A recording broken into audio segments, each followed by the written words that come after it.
Bonjour et bienvenue à tous pour une démonstration sur un traitement de fichiers d'aboiement de chevreuil. Donc on va voir quels sont les différents problèmes. Il y a essentiellement du vent, il y a un petit peu d'écrêtage et puis il y a aussi des problèmes de bruit de manipulation de la parabole. Donc c'est un enregistrement effectué en Lozère en 2021, en mai 2021.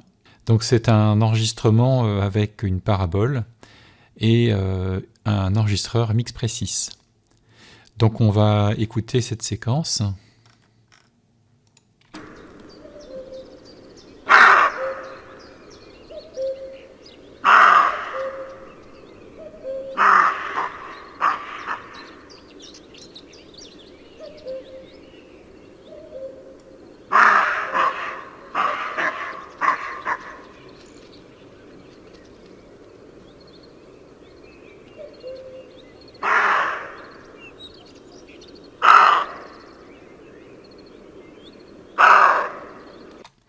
Bon voilà, donc il y a du vent, il y avait du vent ce jour-là.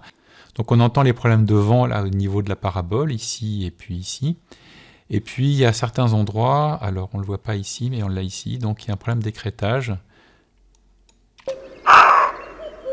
Voilà, où on dépasse de très peu, mais on dépasse quand même le seuil de 0 dB.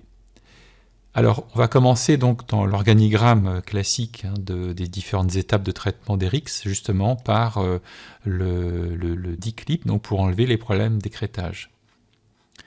Alors, un autre moyen aussi de voir si on a un décrétage sur cette séquence-là, c'est de sélectionner cette partie-là et de faire Windows Waveform Statistics. Et là, voilà, on voit qu'on a effectivement dépassé, donc il y a différents endroits ici, donc à gauche en particulier, on a dépassé le seuil de 0 dB.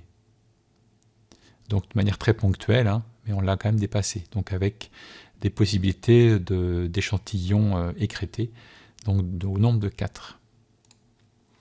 Et donc quand on se met en mode forme d'onde, on voit tout de suite que le problème se pose ici. Alors, j'ai donc enregistré ce fichier avec au format 32 bits flottant. Donc c'est ce qui est indiqué ici, 32 bits flottants, 48 kHz. Le gros avantage du 32 bits flottant, c'est que vous pouvez régler après, en post-traitement, le gain. Donc on va régler ici, on va diminuer le gain de 5 dB, ça sera suffisant. Alors, on va garder cette séquence-là. Donc on règle le gain, ici on va régler à moins 5. Voilà. Donc là ici ce sont mes commentaires, on a la partie d'aboiement du chevreuil donc, qui se situe ici. Donc toute la partie qui suit, on va la supprimer. Voilà. Ensuite, alors ce qu'on aurait dû commencer à faire depuis le début, c'est de sauvegarder toujours son fichier, puisqu'il faut toujours conserver l'original. Donc on va marquer ici que c'est le traitement Erix8. Voilà, donc là notre original est sauvegardé. Alors, les différents problèmes. Donc tout au début, il y a du vent. Bon là, on ne va pas s'embêter. C'était le début, de toute façon, on va supprimer cette partie-là. Donc on va écouter, on a ici un problème de vent assez important.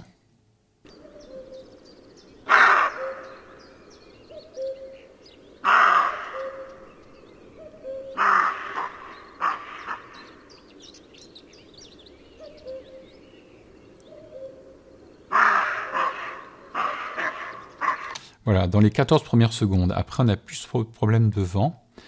Donc, on va utiliser pour ça l'outil dwind pour ces 14 premières secondes. Donc, sachant que c'est quand même un problème très léger, on va être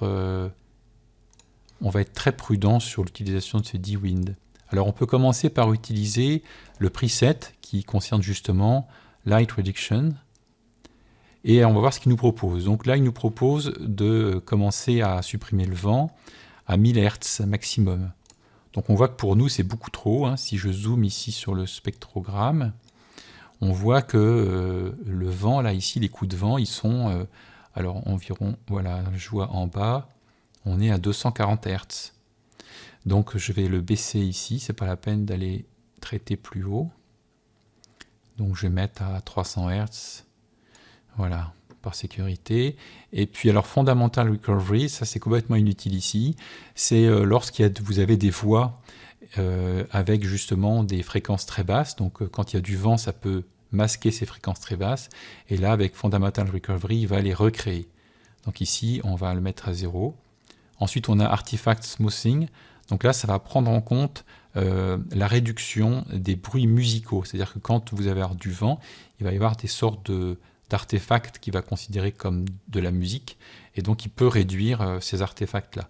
Ici, on n'a pas trop ce problème-là, donc on ne va pas induire de problèmes supplémentaires. Donc on va faire une sélection à 2 et on va écouter ce que ça donne.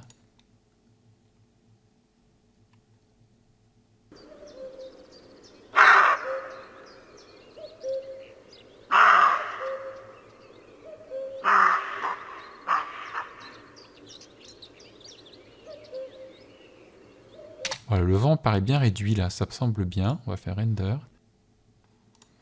Voilà, on voit que ça a bien réduit quand même par rapport à après. On va écouter s'il n'y a pas trop de problème d'écart. Ça reste acceptable.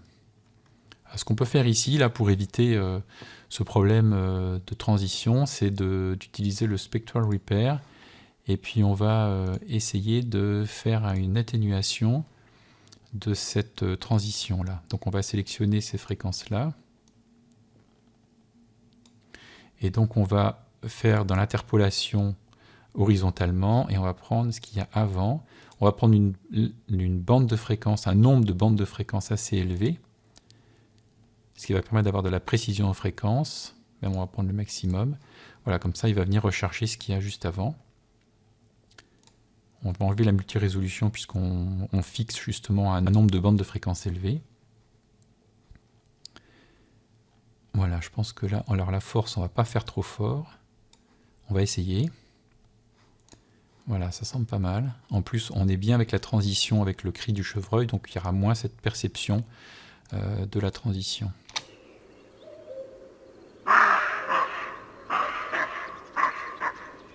Voilà, là c'est vraiment bien, là.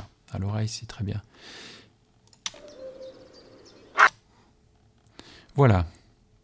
Donc maintenant, il nous reste encore à supprimer les problèmes de bruit de manipulation de parabole. Donc on va essayer de rechercher dans le spectrogramme les bruits de manipulation.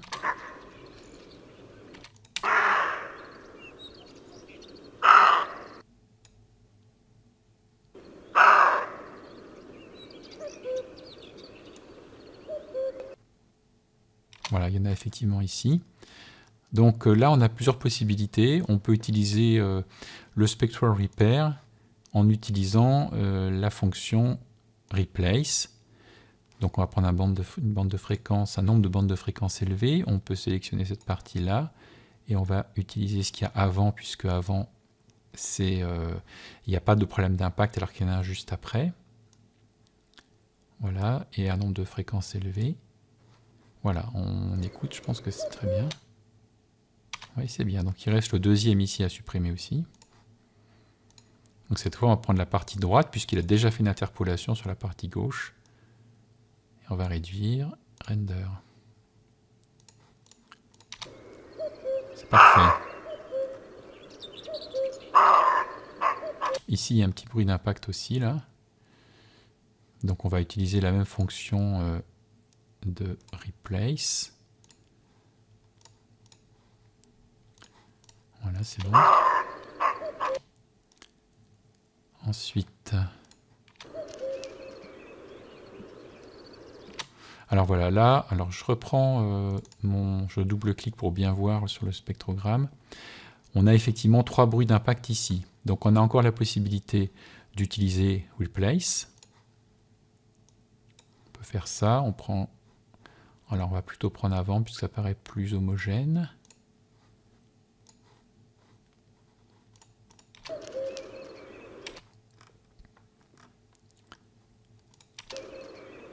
Alors ici on entend un léger chuintement avec le remplacement. Donc quand c'est comme ça, on peut diminuer un petit peu la région environnante pour voir ce qui ça donnera mieux.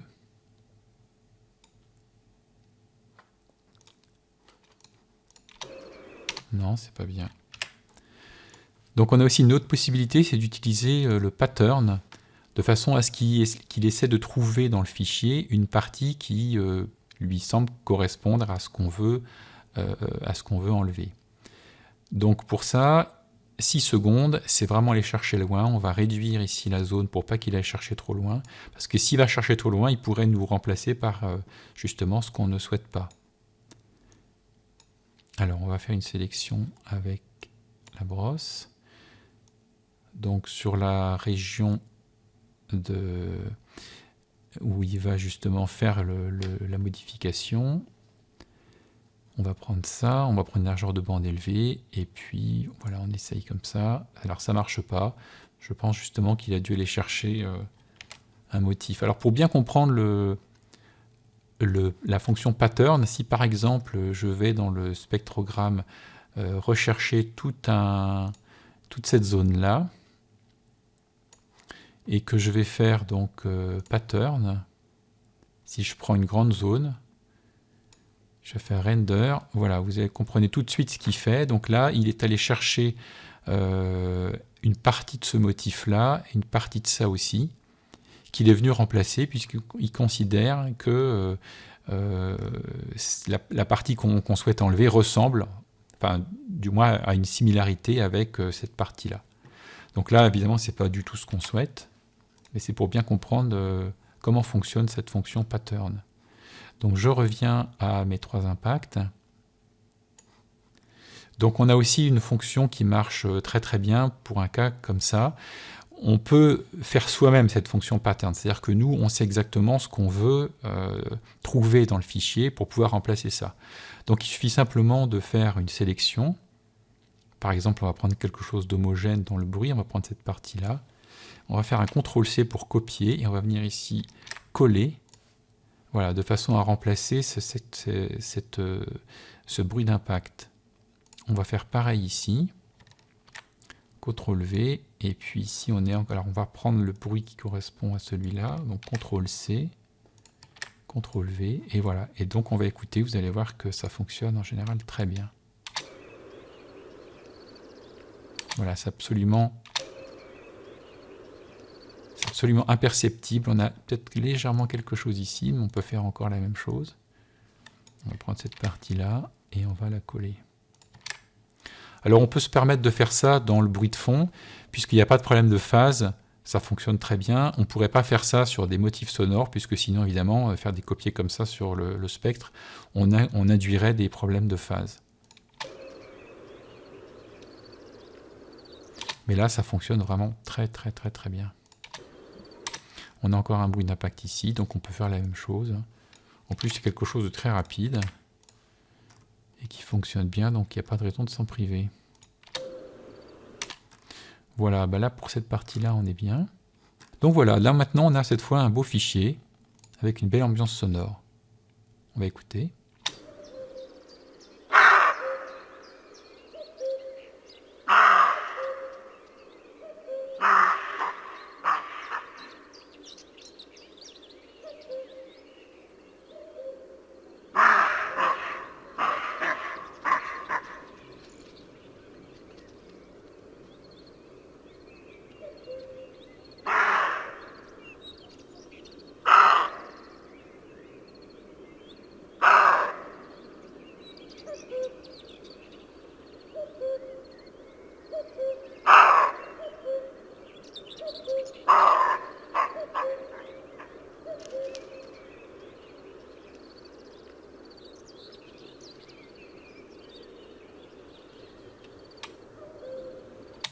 Voilà, donc on n'a plus du tout de problème important marquant dans ce fichier. Il reste du bruit un petit peu dû au vent dans les arbres, mais bon, ça faisait partie du paysage sonore et il n'y a pas lieu de le supprimer. Alors il y a la fonction denoise qui permet de supprimer ce bruit de fond, mais là on a de l'écho avec le cri du chevreuil, avec l'aboiement du chevreuil, donc ça serait vraiment dommage d'appliquer un denoise là-dessus. Encore une fois, on va rechercher toujours le moins de modifications possible. Pour les sons audio naturalistes, on va essayer de trouver vraiment quelque chose qui est le plus naturel possible. Donc il faut être très prudent avec les modifications. Vous voyez qu'ici, on a toutes les modifications des bruits de manipulation. On n'a pas du tout touché à la partie spectrale qui concerne l'aboiement du chevreuil. Donc ça permet de conserver quelque chose de très naturel. Et donc voilà, c'est exactement ce qu'on cherche. Et bien voilà, je vous dis à bientôt pour un prochain tuto.